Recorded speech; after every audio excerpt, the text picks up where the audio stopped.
Hi, colleagues. Hi, teachers. Welcome to episode 8 of the Read, Write, Mike podcast, where we're continuing to be curious about the vocabulary curriculum. So happy to provide this sort of a free PD on the curriculum. Today, we're going to talk about generating examples games, and these games are really fun. Kids really love them. There's 5 of them, and I think this is going to be maybe a 2-part podcast where we'll talk about 3 of them today and the other 2 later. So these generating examples games, as I said, kids absolutely love them. And I think here's why. In all the previous games, you've provided the examples for the kids.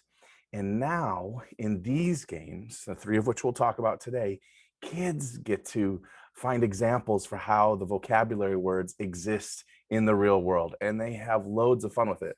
But there's a reason why these games are further down the line of quote unquote instruction, because they reveal, deeper level of thinking. The kids are now transferring their knowledge of the word into other examples, situations, and contexts. And so we don't always come straight out of the gate with this one, but kids really enjoy it. So the 3 we're going to talk about today are Trifecta Tryouts, Your Teacher Said What, and Hypothetically Speaking.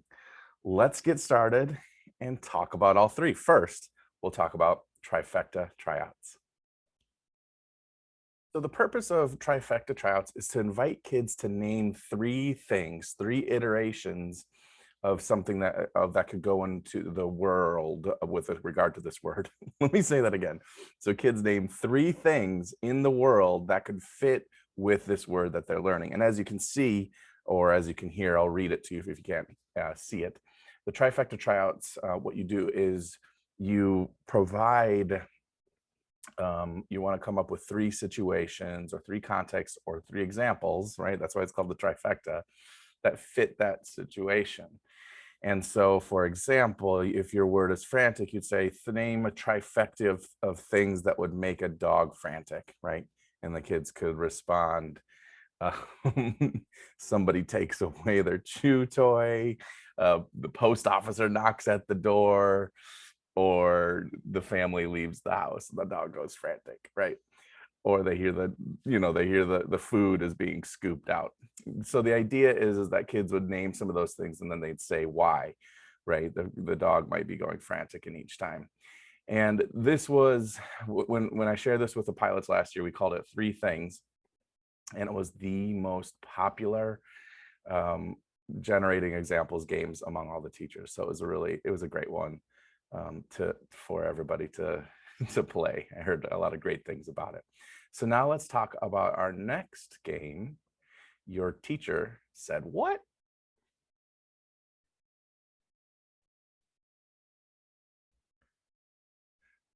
So the goal of Your Teacher Said What is pretty simple. You present to kids, you say to them, what would make me say this word to you, right? I'm going to kind of present a little bit of an example, but you have to say why I would say that, right? And so the teacher says the quote using the vocabulary words, and the kids have to say, well, what would make my teacher say that and why? Right? So, I mean, some of these, like I say, these are pretty saucy. Like if your word is dull, like you'd say to the class, what would make me say, what a dull class you are? Now, obviously, you want to say those things tongue in cheek and have a great relationship with your students, because you don't want to call your class dull and mean it, unless you have that kind of relationship, of course, right? And you're like, oh, maybe, and the kids would respond, oh, maybe our teacher would say we're a dull class if we were all bored and didn't want to do anything, and everything was, whatever it was that they would say. And so the thing about this is that Your Teacher Said What is, this is another opportunity for you to revise them to be a little bit more creative, right? And fit you in the relationship you have with the students. So like you can actually change this to say, well, what would you actually say, right, to the class? And so I always thought this one would be a tricky one to pull off, but the pilots loved it. They, some of them said it was their favorite of all the games. And I think it's because they could tweak this game, right? And so you're not always like, don't worry, you're not always like sort of roasting your class. It's like, what a wealthy class you are, as you can see in this example, right? What a respectful class you are. So essentially it's like, what would make me say this? And I'm going to use all the words. And, some of the words don't have the most positive connotation. So if you want to rephrase the the prompt so that you're not, hurting the feelings of your class, please do. But again, these prompts reflect my personality and how I would engage with kids in the class in a very lighthearted, irreverent, let's learn and laugh at the same time kind of way. Next, we're going to talk about the third generating examples game, which is called Hypothetically Speaking.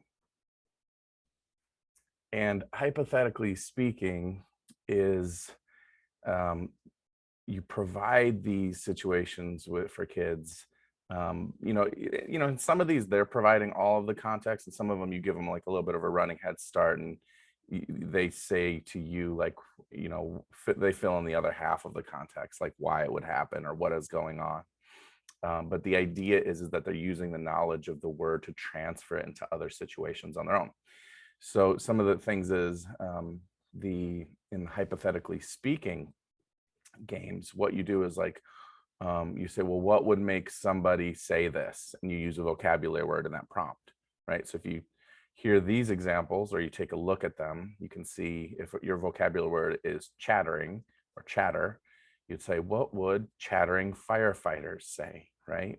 And, a kid maybe would respond, oh, chattering firefighters would say, they'd be talking about, the weather and whether or not, if a fire could happen easily, or maybe they might chatter about famous fires that they put out and animals that they've saved. And, they would just sort of chatter back and forth, because chatter means to just talk about things, right? And stuff like that. So next one, next example is like, what might a disgusted chef say, right? And so what kids are doing is they're applying a transfer, and they're using their knowledge of the word to show where else it can exist in the world. And that's the goal of these games. The goal of these games is for kids to start using the word in their speech, and also using their word in their writing. And one of the things that pilots have found unequivocally is that kids just, have such an enjoyment over being curious about these words that just automatically appears in their writing, or no more than an invitation like, hey, how many of you can use some of these words in your writing? And they just do, because it's pretty simple. I think it's pretty common sense to me in a way, because if you know a word deeply, you're going to naturally be using it. And if it's something that you just recently learned, you're going to be more apt to use it. And if you've had fun learning it, you're also going to be apt to use it. So it makes a lot of sense to me. You know a word deeply, you just learned it, and you had a good time learning it. Of course, it's going to appear in speech and in writing. And then that just stuff builds on top of all of the other things that you are doing in your reading workshop, where your kids are reading widely across genres for independent reading, when you're teaching word solving strategies, and when you're just wearing a love of vocabulary on your sleeve. So I can't wait for you to get to the generating example games. I can't wait for your students to, because they tend to be the kids' favorites. They tend to have a good time. And when we talk about part 2, we're going to talk about 2 other really fun generating examples games. One's called Who, What, When, Where, Why, How. And the other one's my personal favorite, which is called Whose Job Is It Anyway? Till then, take care, be well. And for those of you who have already started the curriculum this year, I hope you're enjoying it. Can't wait to hear about some of the feedback and experiences you are having with it. Bye, y'all.